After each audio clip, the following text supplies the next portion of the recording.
Hi, everybody, and welcome to another edition of Litter Media Live. I'm Mike Smith, your host, and today we have Terressa Reep, the Nathaniel Massie Chapter of the Daughters of American Revolution, talking about something that's coming up this summer. In fact, it's been going on for a number of years. We'll talk about that as well. Liberty Camp. Our interview today brought to you by Pickaway Ross Career and Technology Center. Back with Terressa right after this. Find a career you love with Pickaway Ross Adult Education. Skilled trades careers are in high demand with no signs of slowing down. Pickaway Ross offers career training programs with expert instructors and hands-on learning tactics to create a variety of opportunities. Visit our website for more information. Back with Terressa Reep. Welcome. Well, thank you for having me. Let's talk about Liberty Camp. I think we had you on last year to promote Right. this. How many years does this make? This is year number 5. Okay, so for those that missed last year's interview, what is Liberty Camp? Liberty Camp is 5 days, 3 hours each evening for children ages 9 to 12, where they learn about the founding of America and the American Revolution. It's hands-on. We use lots of historical reenactors in full regalia. The children, they don't sit still. They're very busy. We reenact the Boston Tea Party. They walk across the icy rivers and get a feel for what it was like that winter in Valley Forge. They learn about the soldiers and what camp life was like, the Declaration of Independence, the Bill of Rights. It's a very, very active time. They play games that the children in the colonial America played. We serve them Johnny cakes and queen cakes and homemade root beer that they make. They do crafts. They make their own haversacks. They reenact Lexington and Concord. And one of our highlights is the debate between Alexander Hamilton and Thomas Jefferson on states versus federal rights. So it's a really exciting time for all of the children. We have children that are begging to come back 3 and 4 years after they've aged out. They want to come back. So they're coming back as volunteers to help us. And I feel like I'm almost compelled to say this for you concerned parents out there. There's no revisionist history in this. This is history. There is absolutely no revision. There is no political agenda. There's no religious affiliation. It is straightforward, just what happened. The debate, one of the things that we try to stress to the kiddos, because we have a debrief every evening, we talk about, well, what did you learn tonight and how did that go?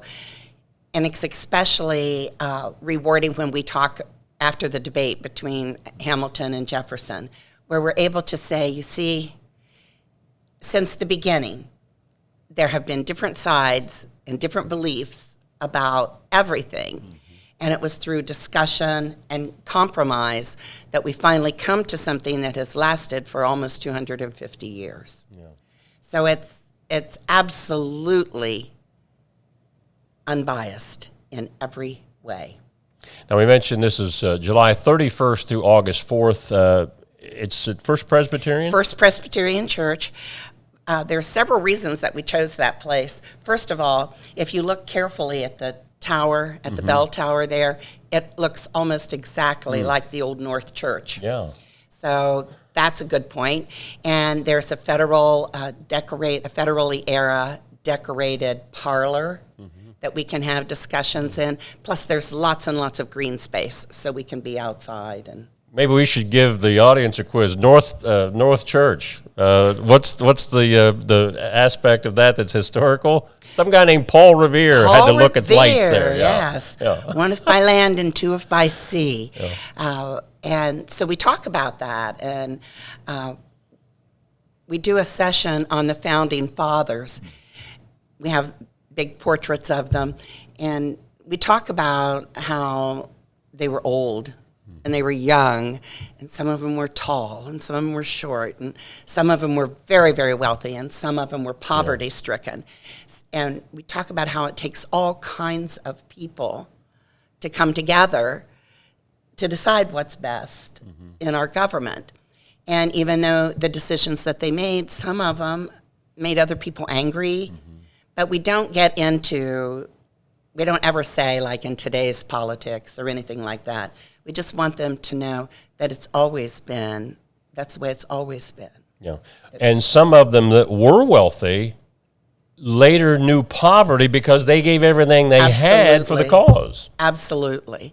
And, you know, and of course, when it first began, it was treason because they were rebelling against their government. But King George is there too, by the way, and he tells his side of the story. And Tim Hill portrays King George, and he does a great job. He explains why he feels the way he does because of the American Indian War, you know, the French and Indian War that had happened prior to the Revolution. Then we also have Martha and George Washington. And they come all the way from North Carolina. Yeah. So, and George Washington and King George have a conversation in front of the kids. And it's, you talk to any child that's been there, and they love it. And everyone, the entire public, is welcome to come up anytime during that time and see what we do, listen to what we say. It's open for everyone. Are these Liberty camps held by DARs in other communities across the country? No. There are a few Liberty camps that have cropped up. Ours, I don't know of any other DAR group that does it. We saw, there was a group in Hocking County that they were doing something similar to this. And a couple of people visited down there 6 or 7 years ago and said, you know, this idea of a camp for kids is a really good one. So then we sat down, and fortunately, that was my career. I was a curriculum development person for the public schools. So I was able to kind of look at it, and we put it together. We have 40 kiddos that come, and we have 45 volunteers. So it takes a lot to keep it going, but... Do you still have room for more campers? Yes, we do. We have just a few spots open, and you can just go to our Facebook page, Ross County Liberty Camp. I think it's Ross Liberty Camp. And you can see there's videos on there from previous years. There's lots and lots of pictures, and you can contact me through there. You can leave a message or a comment, or you can reach me at reepteressa@yahoo.com. Okay.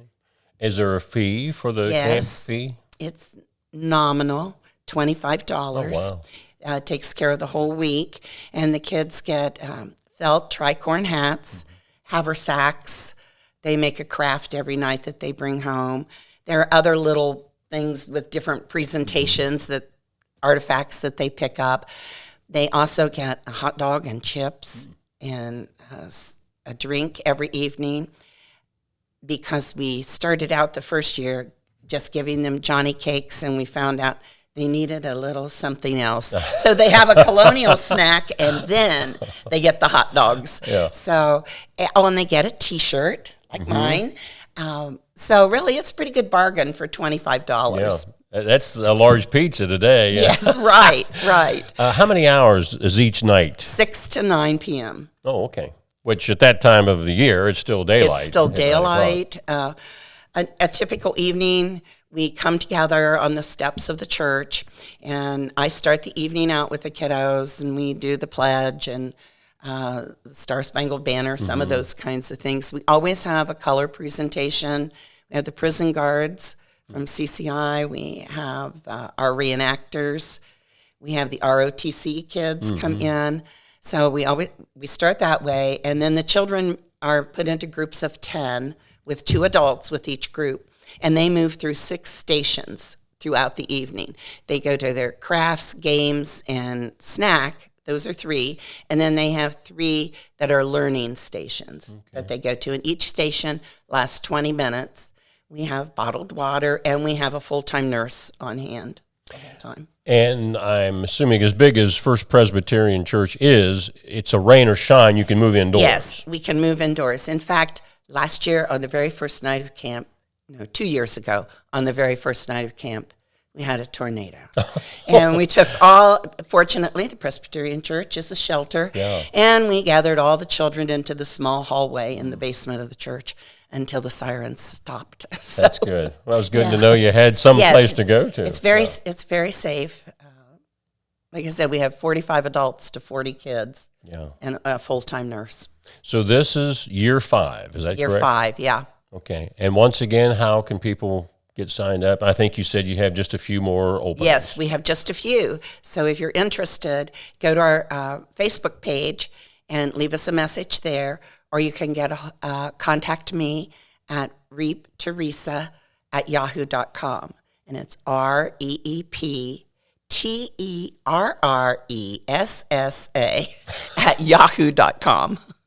And for those of our viewers who watch on our daily 11 o'clock program, you've noted that for several months now, on Tuesdays, we always dedicate our This Day in History to what happened in the Revolution, the Revolutionary War. And those are provided to us, I should say, by the Nathaniel Massie Chapter of the DAR. And we appreciate you and LaVersa sending those off to us each. And today, being Tuesday, is our next one. Great. And it's a very important time in history that we're coming up to the 250th anniversary of the Declaration of Independence. And this is in 2026. There's a national commission and state and local commissions. It's going to be a huge celebration for our country. So we are ramping up for that with our radio spots, the articles in Great Seal Living, trying to make people aware of what's happening. December 16th of this year is the 250th anniversary of the Boston Tea Party. Yeah. So, which we learned recently, there is someone buried in Bainbridge that participated in that. Exactly. We don't know the exact location of his grave, as in many cases, they were small family plots.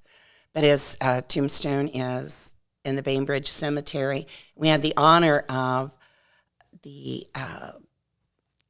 creative director and the president of Revolution 250 from the Massachusetts Historical Society. We're here on May 7th for a dedication service to Nathaniel Willis, who was a tavern owner and a shopkeeper and a large farmer here, and he started the Scioto Gazette. Wow. So that's our big 250 celeb here in town. Yeah. But we have over 300 Revolutionary War soldiers that are buried in Ross County. And our DAR group is in the process right now of cleaning those 300 graves before the big anniversary in 250. Right. And again, if you want to get more information about that Nathaniel Willis presentation that was made out at Bainbridge Cemetery, you can go to our website, littermedia.com. The DAR was kind enough to send us some photos of that event and information, which, again, you can read more about that at littermedia.com. Terressa, thanks for being with us today. Well, thank you for having me. Our old friend Terressa Reep, the Nathaniel Massie Chapter of the Daughters of the American Revolution. Our interview today brought to you by Pickaway Ross Career and Technology Center. Don't forget to join Dan Ramey and I coming up here at 11 o'clock today for our regular daily Litter Media Live. I'm Mike Smith.